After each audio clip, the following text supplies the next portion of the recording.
Hi guys, welcome back to my channel. जैसा कि आप सभी जानते हैं कि इंडिया पाकिस्तान की वॉर की टेंशन चल रही है और इस बीच सिर्फ एक ही चीज़ अच्छी हुई है, वो है मुंबई का मौसम। एंड आई थिंक बहुत सारी जगह में काफ़ी प्लेजेंट मौसम हो रखा है। तो मैंने सोचा क्यों ना किसी पीसफुल जगह जाया जाए जहाँ पर मन को भी शांति मिले और आपको अच्छा भी लगे। काफ़ी दिन से मैं पगोड़ा जाने के बारे में सोच रही थी। ग्लोबल विपासना सेंटर जो मुंबई में है, वहाँ मैंने जाने का सोचा और सुबह सुबह निकल गई पगोड़ा जाने के लिए। पगोड़ा मुंबई के गोरई इलाके में आता है, गोरई विलेज में। और अगर आपको वहाँ जाना है तो बाय रोड भी आप वहाँ पहुँच सकते हैं और बीच में आप जेटी लेके भी पहुँच सकते हैं। मैंने सोचा था मैं डायरेक्टली बाय रोड जाऊँगी, जो कि रूट काफ़ी दूर पड़ता है, 35 किलोमीटर्स था मेरे घर से। और ड्राइवर ने सजेस्ट किया कि आप जेटी जाइए और जेटी से आपको ज़्यादा पास पड़ेगा। तो मैं पहुंच गई थी मारवे जेटी पे। मारवे जेटी पे मैंने अपनी कैब को छोड़ा और वहाँ से मुझे मनौरी जेटी जाना था, उसके लिए मैंने फेरी पकड़ी। अच्छा, ये मेरा फर्स्ट टाइम का ऐसा कुछ एक्सपीरियंस था। मैंने सोचा नहीं था कि मैं फेरी से जाने वाली हूँ, बट जो नहीं सोचा था वो किया। बट मुझे लगता है जो भी किया अच्छा ही रहा। मतलब मेरे को कुछ नई चीज़ें एक्सप्लोर करने को मिली। मैं फ़र्स्ट टाइम इस तरह से फेरी से एक जेटी से दूसरी जेटी में गई। बहुत ही 2 मिनट्स लगे हार्डली, तो इसलिए काफ़ी मज़ा भी आया। एंड आपको लाइफ में ना कुछ नई नई चीज़ें ट्राई करती रहनी चाहिए। उसके बाद ना मनौरी जेटी पहुंचने के बाद वहाँ से आपको ऑटो मिल जाता है या फिर बस भी चलते हैं वहाँ पे लोकल। बट मैंने ऑटो पकड़ा और ऑटो से हम डायरेक्टली पहुँच गए थे पगोड़ा। मैं निकली तो अपने घर से अकेले थी, लेकिन रास्ते में कुछ लोग और मिल गए थे जो पगोड़ा जा रहे थे, तो उन्होंने भी ज्वाइन कर लिया।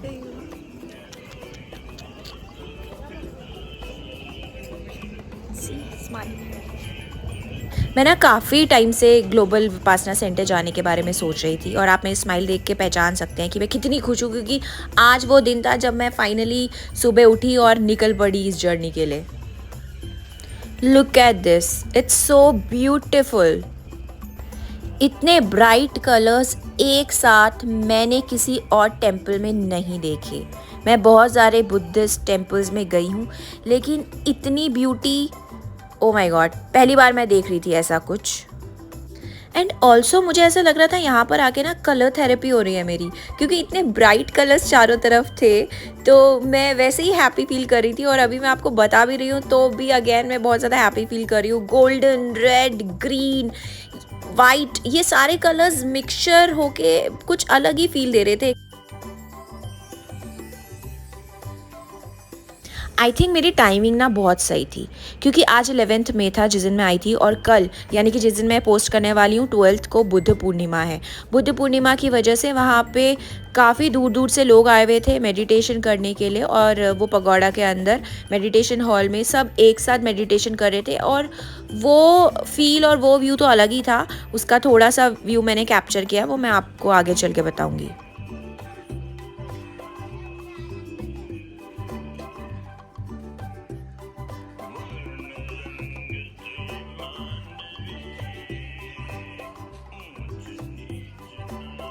तो मैं आपको बता देती हूँ कि इस टेम्पल को बनाने की शुरुआत 2000 में की गई थी, और ये बन के तैयार हो गया था 2008 में, और नॉर्मल पब्लिक के लिए ये 2009 में ओपन हो चुका था।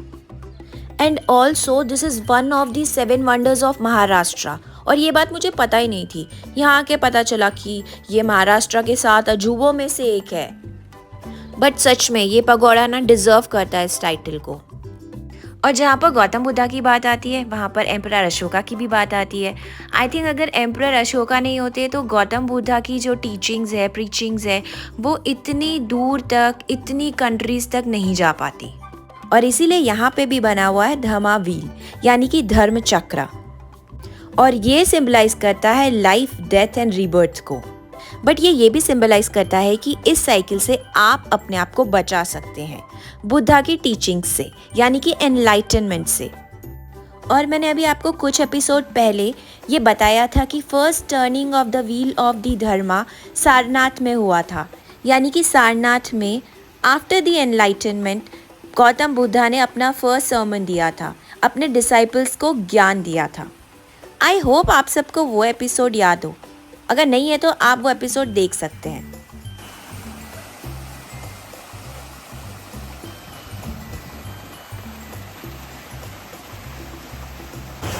मुझे 2 छोटे बच्चे मिले हैं। निधि जो बिल्कुल मेरी तरह है, ये है लड़की पर हाँ थोड़ा लड़कों जैसे लग रही है, मैं भी ऐसी थी। मैं वो ऐसी उनको इंट्रोड्यूस कर रही हूँ। और ये चिराग मुझे नया चिराग मिल गया है, चीकू नहीं चिराग। और ये दीपक जी हैं, कहाँ गए? हाँ ये रहे। हाय, ये आइसक्रीम बनाते हैं और आइसक्रीम बेचते हैं और इनकी कंपनी इनकी चौधरी आइसक्रीम है इनकी अपनी खुद की, और ये लोग डिस्ट्रीब्यूट करते हैं पूरे मुंबई में। तो नेक्स्ट टाइम ये मुझे आइसक्रीम खिलाएंगे लाइक अपने ब्रांड की, देखते हैं। वैसे तो मैं आइसक्रीम खाती हूँ बट फिर भी खा लूँ।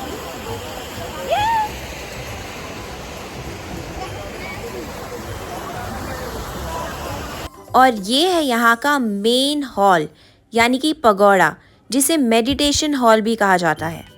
विपासना मेडिटेशन का ये सबसे लार्जेस्ट मेडिटेशन हॉल है पूरी दुनिया में। और अब मिलिए मिस्टर सत्यनारायण गोयनका और उनकी वाइफ इलायची देवी गोयनका से। ये इनका ड्रीम था इस पगोड़ा को बनाना। वो चाहते थे कि सबसे बड़ा मेडिटेशन सेंटर इंडिया में बने। ये बर्मा में पैदा हुए थे, 1969 में इंडिया में ये आ गए थे और इन्होंने विपासना की टीचिंग इंडिया में आकर देनी शुरू की थी। एंड वो हमेशा से चाहते थे कि इस पगोड़ा में डिफरेंट कंट्रीज़ के लोग आएँ, यहाँ पर आकर विपासना मेडिटेशन करना सीखे and also like harmony and peace सीख कर जाएँ और पूरी दुनिया में फैलाएँ। एंड इसीलिए ना यहाँ पर किसी के भी आने में रोक टोक नहीं है। किसी भी रिलीजन का बंदा यहाँ पर आ सकता है, हिंदू, मुस्लिम, सिख, ईसाई, हूसोएवर, किसी भी कंट्री से, किसी भी कोने से यहाँ पर वो लोग आ सकते हैं और मेडिटेशन करना सीख सकते हैं।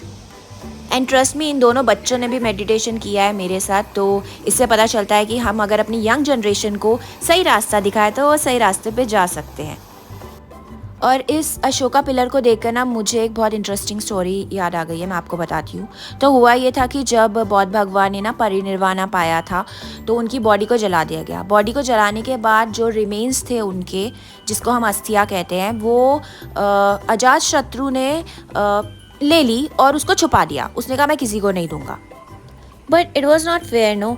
तो हुआ ये कि उस टाइम पे ना किसी ने भविष्यवाणी की थी कि आज से 2 सेंचुरी बाद यानी कि 200 साल बाद, गौतम बुद्धा की डेथ के 200 साल बाद एक राजा पैदा होगा जो कि उनके जो रेलिक्स हैं उनको वापस से सही से यूज़ करेगा। और हुआ यही, अशोका पैदा हुए, उन्होंने कलिंगा की लड़ाई लड़ी और उसको लड़ने के बाद उन्होंने बोला what's the point of this fight, इतना मार काट कोई मतलब नहीं है, और वो बौद्ध भिक्षु बन गए।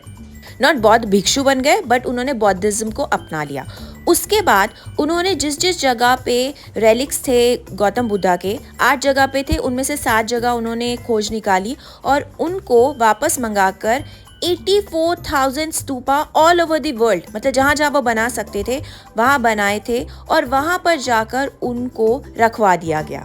इंटरेस्टिंग है ना। और यहाँ पे भी इस पगोड़ा में भी गौतम बुद्धा के रेलिक्स रखे गए हैं।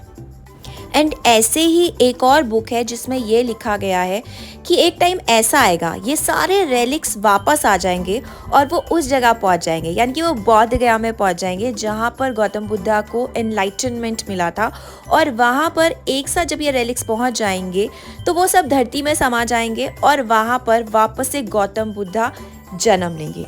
ओ माय गॉड, ये स्टोरी जब मुझे पता चली है ना तो बहुत मुझे ऐसा लगा, ऐसा मे बी पहली वाली भविष्यवाणी तो सच में पूरी हुई थी, मे बी ऐसा भी कुछ फ्यूचर में आज से कई 100 साल बाद सच हो जाए।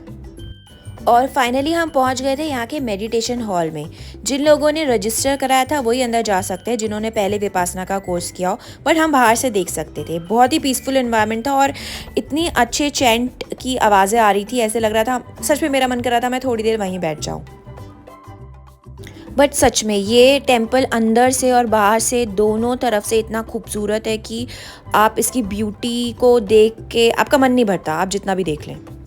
और इसके बाद मैं चली गई थी यहाँ के विजुअल सेक्शन में। यहाँ पर गौतम बुद्धा से रिलेटेड उनकी सारी स्टोरीज़ को वीडियो ऑडियो के थ्रू उन्होंने बताया है। यहाँ पे कैमरा ले जाना अलाउड नहीं है, बट मैंने थोड़ा सा आपके लिए बना के दिखाया है। और ये सब देखने के बाद हमने 10 मिनट बैठ के मेडिटेशन किया एंड सच में मुझे एक अलग ही फीलिंग आ रही थी। मैं ज़्यादा देर मेडिटेशन कर नहीं पाती हूँ, बट वो 10 मिनट कब कंप्लीट हो गए पता ही नहीं चला। आप भी यहाँ जाए तो मेडिटेशन करना मत भूलना, बिकॉज़ इतनी सारी एनर्जीज़ यहाँ की पॉजिटिविटी होती है। इतने बड़े मेडिटेशन हॉल में कुछ तो पावर होगी और आप बैठेंगे ना, आपको वो ज़रूर फील होगी। तो आप प्लीज़ इसे मिस आउट मत करना अगर आप पगोड़ा जा रहे हैं तो। एंड लास्ट में मैं पहुंच गई थी यहाँ के पेंटिंग सेक्शन में। यहाँ पे बहुत सारी पेंटिंग्स हैं अगेन, जिसमें कि बुद्ध से रिलेटेड जो भी उनकी स्टोरीज़ है, जो भी उनकी लाइफ में हुआ, उनको डिपिक्ट किया है पेंटिंग्स के थ्रू। जैसे जैसे दिन बढ़ रहा था, भीड़ भी बढ़ती जा रही थी, इसलिए आप भी अगर जाना चाहते हैं तो मॉर्निंग टाइम सबसे बेस्ट है वहाँ जाने के लिए, ताकि आराम से आप अच्छे से घूम सकें। एंड काफ़ी सारे लोग ना आई थिंक कल के फंक्शन के लिए भी आए हैं, यानी कि आज मैं पोस्ट करने वाली हूँ क्योंकि बुद्ध पूर्णिमा है, तो उसके सेलिब्रेशन के लिए भी यहाँ पे काफ़ी सारे लोग आए हुए थे। 12th में फुल मून डे है, बुद्ध पूर्णिमा है, और उसकी बुद्धिज्म में बहुत ज़्यादा इम्पोर्टेंस है। इस दिन को थ्राइस ब्लेस्ड फेस्टिवल भी कहा जाता है। इसी पूर्णिमा में एज प्रिंस सिद्धार्था उनका जन्म हुआ था लुम्बिनी में। इसी दिन उनको एनलाइटनमेंट मिला था बौद्ध गया में, और इसी दिन उन्हें परिनिर्वाणा प्राप्त हुआ था कुशीनगर में। बुद्धिज्म में ये एक बहुत बड़ा फेस्टिवल होता है, और इस दिन जैसे हम लोग दिवाली मनाते हैं, होली मनाते हैं, उसी तरह से वहाँ पर भी अपने रिचुअल के हिसाब से वो सेलिब्रेट करते हैं। पर बुद्ध पूर्णिमा के दिन सभी को थोड़ी देर के लिए एटलीस्ट फुल मून के लाइट के नीचे बैठना चाहिए, उसकी एनर्जीज को ग्रैस्प करना चाहिए और अपनी लाइफ में आगे बढ़ना चाहिए। तो आई होप आप सब भी ये रिचुअल तो करने ही वाले हैं। बहुत छोटा सा रिचुअल है, थोड़ी देर का टाइम लगेगा, सिर्फ 5 मिनट आप करिए और you can also see the changes. और वैसे भी हमारे हिंदू कल्चर के हिसाब से गौतम बुद्धा लॉर्ड विष्णु के 9th अवतार थे, एंड वो सिंबलाइज करते हैं पीस, हार्मनी एंड काइंडनेस को। तो आपको भी अपनी लाइफ में इन चीज़ों को एनहांस करना है, तो आप पक्का से मूनलाइट में बैठिए, और अगर मूनलाइट में नहीं भी बैठ सकते तो अपने घर पे बैठिए और थोड़ी देर मेडिटेशन ज़रूर कीजिए। फाइनली काफ़ी दिन से पेंडिंग था मेरा पगोड़ा आना। मैं यहाँ पर आई और मुझे बहुत ही अच्छा लगा, पर अब वक्त आ चुका था बाय बाय कहने का। तो मैंने मुड़कर देखा नहीं, क्योंकि मैं वापस से आने वाली थी। मैंने पीछे से ही बाय बाय किया और आगे चल पड़ी अगले सफ़र की तरफ।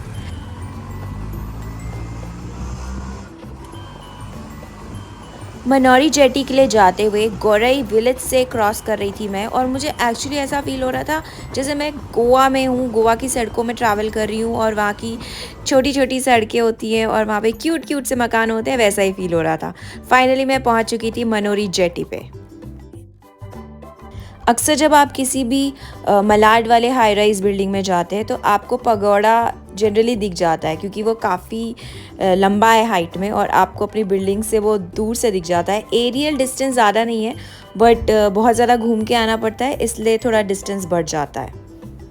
क्योंकि उसकी हाइट जो है वो ऑलमोस्ट 30 फ्लोर की बिल्डिंग के बराबर है, तो आप इमेजिन कर सकते हैं कि कितनी लंबी हाइट होगी उसकी। इसीलिए आराम से कोई भी हाई राइज एरिया में आप जाते हैं तो आपको वो दिख जाता है। और अब टाइम हो गया था कि मैं इस सफ़र को एंड करूं। मैंने फेरी पकड़ ली थी और अब मैं अपने घर की तरफ निकल गई थी।